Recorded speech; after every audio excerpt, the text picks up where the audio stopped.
స్నానానికి పనికిరావు. కలుషితమైన త్రివేణి సంగమ జలాలు, కుంభమేళా ప్రాంతంలో పడిపోయిన నీటి నాణ్యత, స్థాయిని మించిన ఫీకల్ కోలిఫామ్ బ్యాక్టీరియా. ఆందోళన వ్యక్తం చేసిన ఎన్జీటీ నీటి నాణ్యత పెంపునకు యూపీ సర్కార్ చర్యలు తీసుకుంటున్నదట. సో అందులో మునిగితే ఎలర్జీసు రోగాలు వచ్చుడు తప్ప ఇంకొక అవకాశం లేదని చెప్తున్నారు.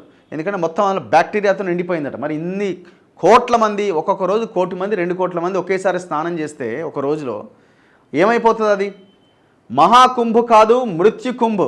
ఏర్పాట్లలో యూపీ విఫలం. బెంగాల్ ముఖ్యమంత్రి మమతా బెనర్జీ ధ్వజం. సో నేషనల్ గ్రీన్ ట్రిబ్యునల్ వాళ్ళు అక్కడ టెస్ట్ చేసిరట.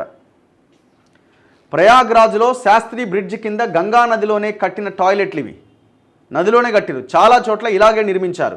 మానవ వ్యర్థాలు నదిలో కలిసిపోతున్నాయని, నీటి కాలుష్యానికి ఇదొక కారణమని ఎన్జీటీ ఆందోళన వ్యక్తం చేసింది. స్నానం చేసేదానిలోనే టాయిలెట్స్ కూడా అలానే. మహాకుంభమేళా సందర్భంగా కోట్లాది మంది భక్తులు పుణ్యస్నానాలు చేస్తున్న త్రివేణి సంగమ ప్రాంతంలో నీటి నాణ్యత దారుణంగా పడిపోయింది. మురుగుతో నీరు కలుషితమైపోతోంది.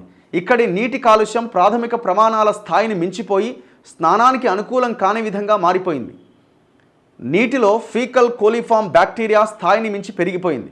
తాము పరీక్షించిన అన్ని ప్రాంతాల్లో కూడా ఆ బ్యాక్టీరియా ఉండాల్సిన దానికన్నా ఎక్కువగా ఉందని ఈ నెల 3వ తేదీన నేషనల్ గ్రీన్ ట్రిబ్యునల్కు కేంద్ర కాలుష్య నియంత్రణ మండలి ఒక నివేదిక ద్వారా తెలిపింది. ఇటీవల ఒక కేసు విచారణలో ఎన్జీటీ ధర్మాసనం ఆ నివేదికను సమీక్షించి ఆందోళన వ్యక్తం చేసింది.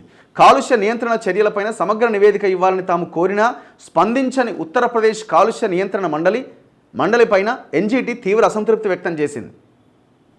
ఇట్లా దాదాపు ఈ మహాకుంభమేళా నిర్వహణకు 7,000 కోట్లు కేటాయించిందట యూపీ సర్కార్. జలాలు వ్యర్థాల నిర్వహణకు దాదాపు 1,600 కోట్లు ఖర్చు పెడుతోంది.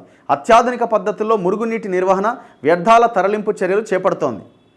ఇప్పటికీ దాదాపు 55 కోట్ల మంది ఈ పుణ్యస్నానాలు ఆచరించిరట.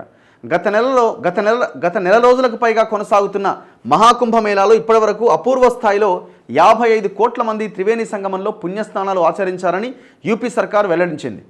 దేశంలో సనాతన ధర్మాన్ని పాటించే 110 కోట్ల మంది జనాభాలో సగం మంది 3 నదుల సంగమంలో స్నానాలు చేశారు. ఈ సంఖ్య మహాకుంభ ముగిసే వరకు ఈ నెల 26వ తేదీ నాటికి 60 కోట్లు దాటుతుందని ఒక ప్రకటనలో పేర్కొన్నది. దేశంలోని దాదాపు 143 కోట్లు ఉన్న మొత్తం జనాభా పరంగా చూస్తే ఇప్పటి వరకు 38% పైగా ప్రజలు స్నానం చేసిరట.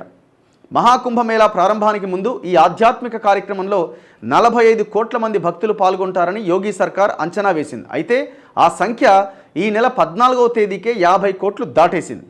ఇందులో అత్యధికంగా మౌని అమావాస్య రోజున దాదాపు 8 కోట్ల మంది పవిత్ర స్నానం చేశాడు. 1 డే.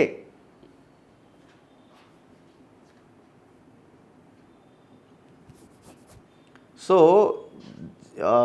ఎంతకని చేస్తారు? దాదాపు అంతమంది జనాన్ని వాళ్ళకు ఒక అంచనా ఉంటే ప్రణాళికాబద్ధంగా ఏం చేయాలనేది ఆలోచించాలి. పెద్ద ఎత్తున రివ్యూస్ జరగాలి. యుద్ధ ప్రాతిపదికన పనులు జరిగితే మనకు సాధ్యమవుతుంది.